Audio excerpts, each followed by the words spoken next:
Hello everyone. Now we'll study drugs for diarrhea या anti diarrhoeal drugs जो कि GIT pharmacology के अंदर आता है। अब जो डायरिया होता है वो क्या होता है, पैसेज ऑफ लूज स्टूल्स या फिर too rapid evacuation of too fluid stools.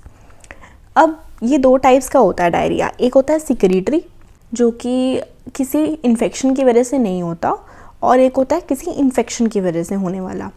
अब जो सिक्रीटरी होता है उसमें हम लोग ORS दे देते हैं और साथ में ओपियोइड एगोनिस्ट्स वगैरह देते हैं।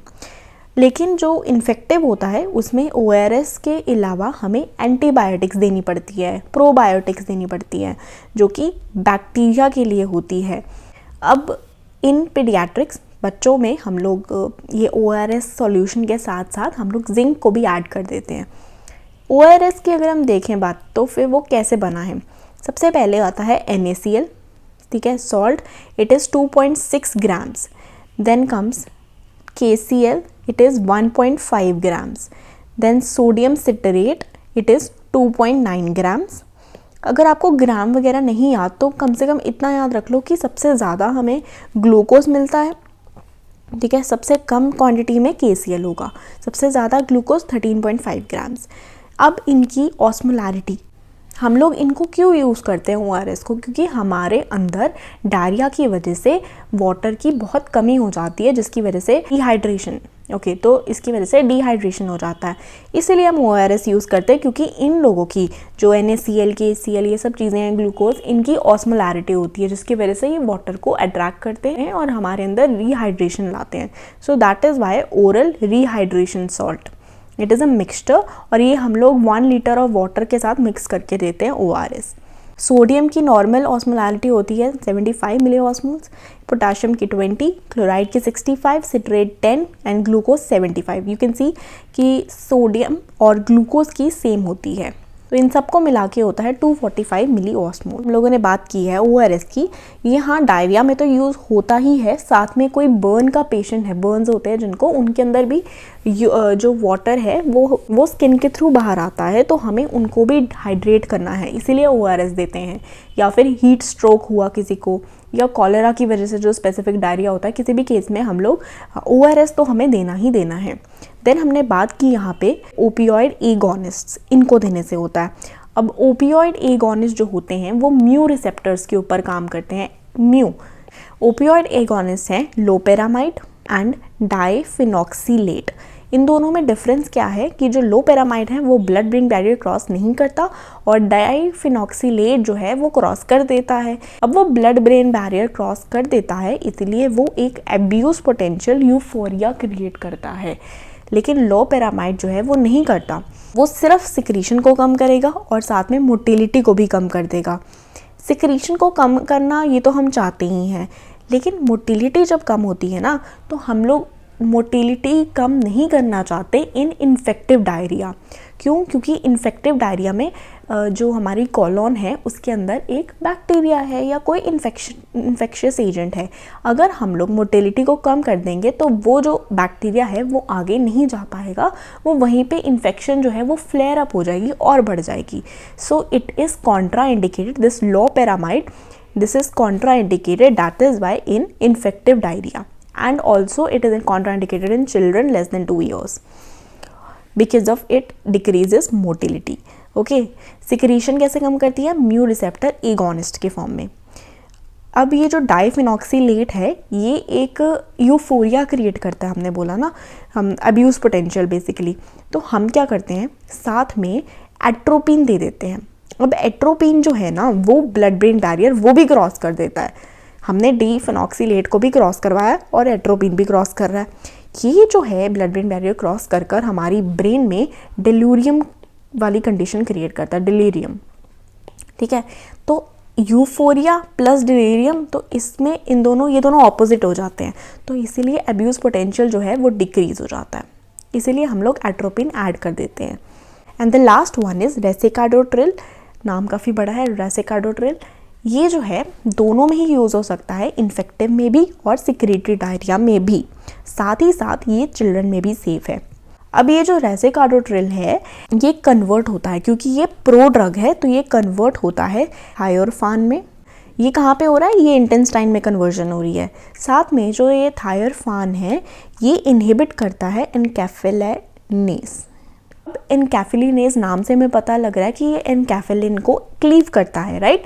अब एनकेफेलिन जो है वो एक एंडोजीनस ओपियोइड ही है, हमारे अंदर जो बनता है ओपियोइड वो है एनकेफेलिन, और एनकेफेलिन जो है म्यू रिसेप्टर्स के ऊपर एक्ट करता है और बेसिकली हमारा डायरिया डिक्रीज करता है। So enkephalin can be used as an anti diarrhoeal agent, क्योंकि एनकेफेलिन हमारी बॉडी के अंदर ही है। और हम लोग क्या करते हैं, ये वाली प्रोड्रग दे के एनकेफेलिनेज को इनहिबिट करवाते हैं ताकि एनकेफेलिन जो है बढ़ जाए, उसकी अमाउंट बढ़ जाए हमारी बॉडी में और वो म्यू रिसेप्टर्स पे एक्ट करके डायरिया को डिक्रीज कर सके, इसीलिए हम लोग इसको इनहिबिट करवाते हैं। ये वाली जो ड्रग है सिक्रीशन को तो कम कर देती है हमारी, लेकिन ये मोटिलिटी को कोई इफेक्ट नहीं करती। मतलब यहाँ पे हमने बोला था लोपेरामाइड में कि मोटिलिटी कम हो रही है, लेकिन इस केस में मोटिलिटी पे कोई असर नहीं पड़ रहा, मोटिलिटी उतनी ही है।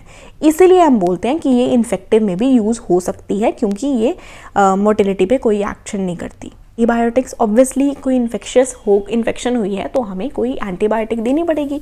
अब वो हो सकती है ग्राम पॉजिटिव या ग्राम नेगेटिव के लिए, बैक्टीरिया के लिए तो दैट इज सिप्रोफ्लॉक्सासिन या फिर ऑफ्लॉक्सासिन, मेट्रोनिडाजोल, टिनिडाजोल, ये किसके लिए है, ये एमीबियासिस वगैरह के लिए।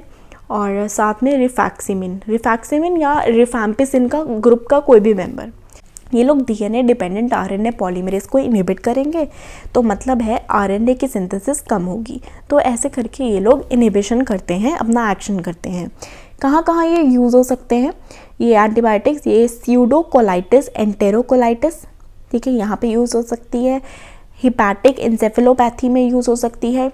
अब हिपैटिक इंसेफेलोपैथी में अगर बैक्टीरिया को हम डिस्ट्रॉय कर दें, है ना, बैक्टीरिया को डिस्ट्रॉय करें ना एंटीबायोटिक्स देके, स्टाइन का जो बैक्टीरिया है वो क्या करता था, वो अमोनिया प्रोड्यूस करवाता था। अगर हम लोग बैक्टीरिया को ही मार दें तो अमोनिया प्रोड्यूस ही नहीं होगी। तो it is useful in hepatic encephalopathy, जिसमें बैक्टीरिया मर जाए और अमोनिया भी कम हो जाए। साथ में इरिटेबल बाउल सिंड्रोम जो कि डायरिया डिपेंडेंट है या डायरिया प्रिडोमिनेंट है, उस केस में हम यूज़ कर सकते हैं, और ट्रैवलर्स डायरिया में भी। और ये जो हमने ओपियोइड पढ़े ना यहाँ पे loperamide, this is used in travellers और सिक्रेटरी डायरिया। एंटीबायोटिक्स के साथ हम प्रोबायोटिक्स भी दे देते हैं। प्रोबायोटिक्स क्या होते हैं, वो बैक्टीरिया होते हैं जो हमारी इंटेस्टाइन के फंक्शन के लिए अच्छे होते हैं। They are helpful for gut and वो जो पैथोजेनिक बैक्टीरिया है उसे डिसलॉज करते हैं, उन्हें हटा देते हैं। So probiotics are good for us. तो प्रोबायोटिक्स में आते हैं लैक्टोबैसिलस, वो हम दे सकते हैं, और प्रीबायोटिक्स दे सकते हैं। प्रीबायोटिक्स क्या होते हैं, जो प्रोबायोटिक्स हैं, प्रोबायोटिक्स जो हैं वो होते हैं बैक्टीरिया, अच्छे बैक्टीरिया जो हमारे लिए अच्छे हैं। प्रीबायोटिक्स जो होते हैं वो खाना होता है, वो फूड होता है इन प्रोबायोटिक्स के लिए। So prebiotics is a food for probiotics to grow. और सिनबायोटिक क्या होता है, प्रोबायोटिक प्लस प्रीबायोटिक, मतलब हमने इंसान भी भेज दिया और उसके लिए खाना भी भेज दिया, बैक्टीरिया भी भेज दिया और बैक्टीरिया के लिए खाना भी भेज दिया, तो दैट इज सिनबायोटिक्स। जिंक भी हम देते हैं, जिंक स्पेसिफिकली हम लोग बच्चों में देते हैं ORS के साथ। जिंक क्या करता है, वो इंटेस्टाइन की सिक्रीशन को डिक्रीज करता है, और साथ में वो जो भी इंटेस्टाइन की एपिथेलियम है वो डैमेज नहीं होने देता, बहुत it decreases the damage and उसको रीस्टोर करता है। जो इंटेस्टाइन की एपिथेलियम है उसे रीस्टोर करता है और डायरिया की ड्यूरेशन को और उसकी सिवियरिटी को कम करता है। अब साथ में इन लोगों के अलावा हम लोग एक पेप्टाइड की बात कर लेते हैं, दैट इज सोमैटोस्टैटिन। अब ये जो सोमैटोस्टैटिन है हमारी बॉडी के अंदर ही बनती है।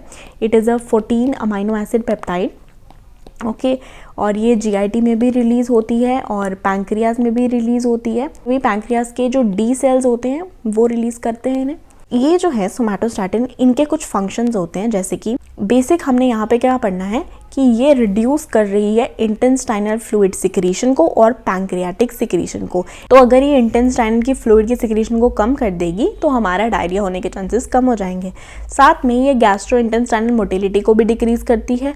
तो ऑब्वियसली हम इसे उसमें तो यूज़ नहीं कर सकते ना, इन्फेक्शन वाले में, बट दूसरे में कर सकते हैं। तो इन रीजंस की वजह से सोमैटोस्टैटिन हम यूज़ कर सकते थे, लेकिन जो सोमैटोस्टैटिन है उसका जो T हाफ है दैट इज़ 3 मिनट्स, बहुत ही कम है, तो हम इसे यूज़ नहीं कर पाते सोमैटोस्टैटिन को। और ये T-half तब है जब हम इंट्रावीनसली देते हैं। तो इसीलिए हमने इसी का एक दूसरा फॉर्म बनाया synthetic, that is octreotide. This is an ऑक्टापेप्टाइड।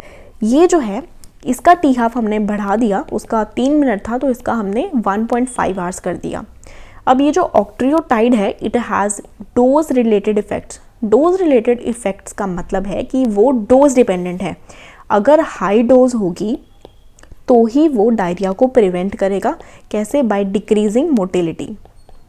लेकिन अगर लो डोज पे होगा वो तो फिर वो स्टिमुलेट करेगा मोटिलिटी को। This is a very major difference and you need to know that octreotide should be given in higher doses to decrease the motility and should be used for diarrhea in high doses only. Then last it is irritable bowel syndrome, diarrhea predominant. Last case में हम लोगों ने constipation predominant किया था, लेकिन इसमें diarrhea predominant है। Irritable bowel syndrome होता है ना, psychosomatic disorder है, तो इसमें ABCD करके 4 चीज़ें आती हैं। A is abdominal pain cause करता है वो, B फॉर ब्लोटिंग करता है, ब्लोटिंग इज़ गैस होना, C इज़ कॉन्स्टिपेशन कॉज करता है। कहीं में मतलब ऐसा होता है कि कहीं पे कॉन्स्टिपेशन प्रिडोमिनेंट होती है और कहीं पे डायरिया प्रिडोमिनेंट होता है। तो इस केस में हम लोग डायरिया के बारे में पढ़ेंगे, कॉन्स्टिपेशन हम पढ़ चुके हैं। एब्डोमिनल पेन को हटाने के लिए हम लोग डाइसाइक्लोमाइड यूज़ कर लेते हैं। और हमने बोला ना ये साइकोसोमैटिक डिसऑर्डर है तो इसीलिए एंटी डिप्रेसेंट हो सकता है। उसके लिए हम यूज़ करते हैं एमिट्रिप्लिलीन। एमिट्रिप्लिलीन यूज़ करते हैं हम उसके लिए। और डायरिया को डिक्रीज करने के लिए 3 चीज़ें हैं, opioid agonist, 5-HT3 blockers and alpha two agonist. Opioids तो हम पढ़ चुके हैं, लोपेरामाइड या फिर डाइफेनॉक्सिलेट। क्योंकि डाइफेनॉक्सिलेट है उसका अब्यूज़ पोटेंशियल है, इसीलिए हम लोग एट्रोपिन साथ में ऐड कर देते हैं। और 5-HT3 ब्लॉकर्स में एलोसिटेरॉन, अल्फा-2 एगोनिस्ट में क्लोनिडीन। ये हम लोग यूज़ करते हैं in case of IBS, that is irritable bowel syndrome. So this was all about drugs for diarrhea. If you have any query you can ask, and if you like the video please subscribe. Thank you.